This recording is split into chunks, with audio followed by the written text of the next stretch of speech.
Salve pessoal do Clube de Leitura, Mãe Amável. Eu gostaria de trazer mais uma reflexão sobre alguns trechos do livro do Eric Varden, Castidade e Reconciliação dos Sentidos. Já fiz um vídeo falando sobre o matrimônio como coroação, baseado nesse livro, e agora uma reflexão sobre a castidade.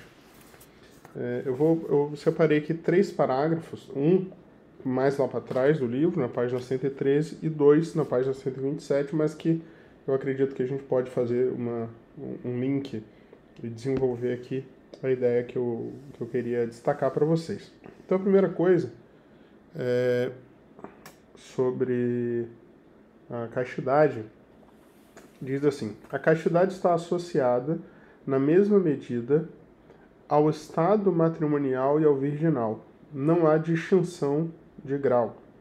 Ambos são abençoados, ambos exigem luta, como qualquer escolha afetiva.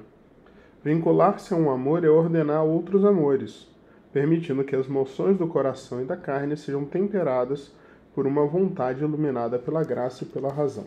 Só esse parágrafo aqui já é de grande riqueza. Daria para destacar aqui mais de uma informação relevante. Mas o que eu gostaria de tocar aqui como ponto principal é essa ideia de que a castidade ela vale tanto para quem vai viver a virgindade, para sempre, como para quem vai viver o matrimônio, né? Ou seja, tanto para os dois estados de vida. E não existe, digamos assim, o estado virginal ele não é mais casto do que o estado matrimonial.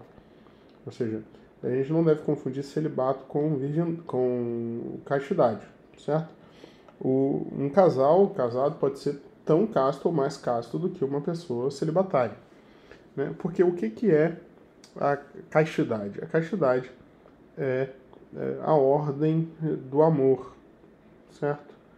É a virtude que ordena o amor, e dentro dessa ordem do amor ordena também o eros, ou seja, o amor do ponto de vista do impulso sexual, as moções do coração e da carne, né? Ordenados pela vontade iluminada pela graça de Deus e pela razão, né? Como diz aqui, ambos exigem luta.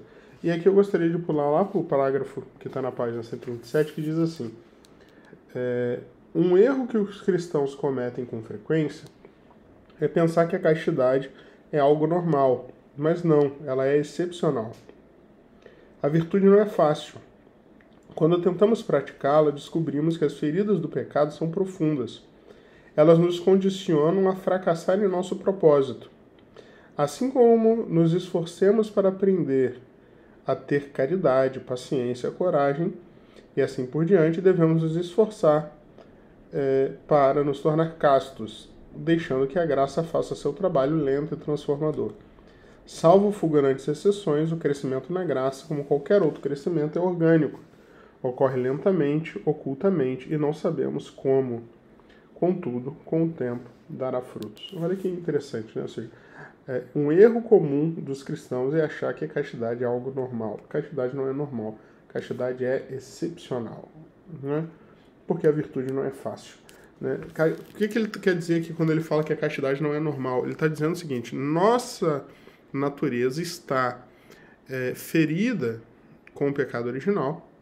Nós temos concupiscência, nós temos desordem interior, e isso faz com que viver a virtude da castidade não seja algo normal, certo? Deveria ser normal para o homem antes do pecado, só que a partir do momento que existe o pecado original não é normal mais, né? Ou seja, nós temos uma tendência para não ser castos, né?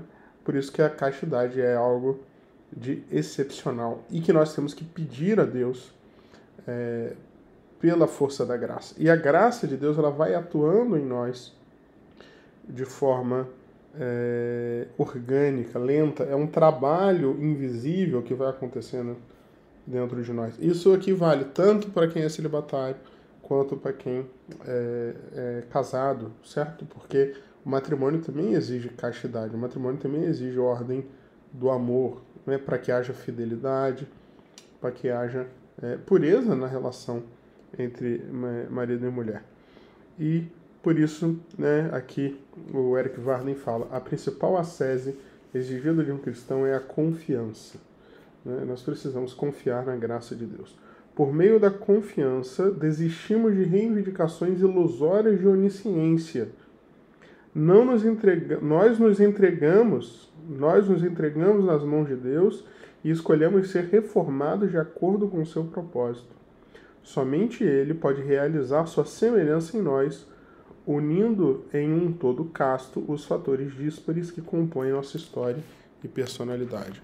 Para que nós sejamos castos, seja na vida celibatária, seja na vida matrimonial, a principal ascese que nós faremos, evidente que é importante fazer mortificação dos sentidos, é importante fazer fuga das ocasiões e tudo isso que a gente conhece, mas a principal ascese, o principal exercício, né? Ascese significa exercício. O principal exercício que nós podemos fazer é a confiança em Deus, porque é Ele, né? É Ele que, somente Ele, que pode realizar sua semelhança em nós. Somente Ele pode unir em nós tudo que nós temos em um todo que seja casto, certo? Então essa é mais uma das grandes ideias, né, grandes mensagens que o Monsenhor Eric Varden deixa no seu livro, que eu quis compartilhar com vocês, e espero que vocês escutem tudo isso sobre a castidade, né, pensando sobretudo para a maioria das pessoas que me escutam, são pessoas casadas, a maioria mulheres, e escutem isso dentro desse contexto matrimonial, ou seja, a castidade é uma virtude também necessária para vocês, para que a ordem do amor, para que exista ordem no amor, né? Para que o amor seja ordenado, para que a vontade iluminada pela graça e pela inteligência conduza o amor de vocês dentro da ordem, né? Para que vocês amem de forma casta o marido de vocês e para que vocês entendam que existe sim a desordem, existe sim a concupiscência, que a castidade não é algo de normal, mas é algo de excepcional, e que por isso nós precisamos pedir essa graça, e que para que a gente consiga essa graça é sobretudo importante que a gente tenha bastante confiança em Deus. Né? E se tiver alguém escutando, algumas moças que não são casadas ainda, eu acho que é muito importante essa mensagem também, porque antes do casamento sempre existe aquela tensão, aquela dificuldade na vivência da castidade também, né? Então eu espero que isso seja útil para todos vocês. Deus abençoe.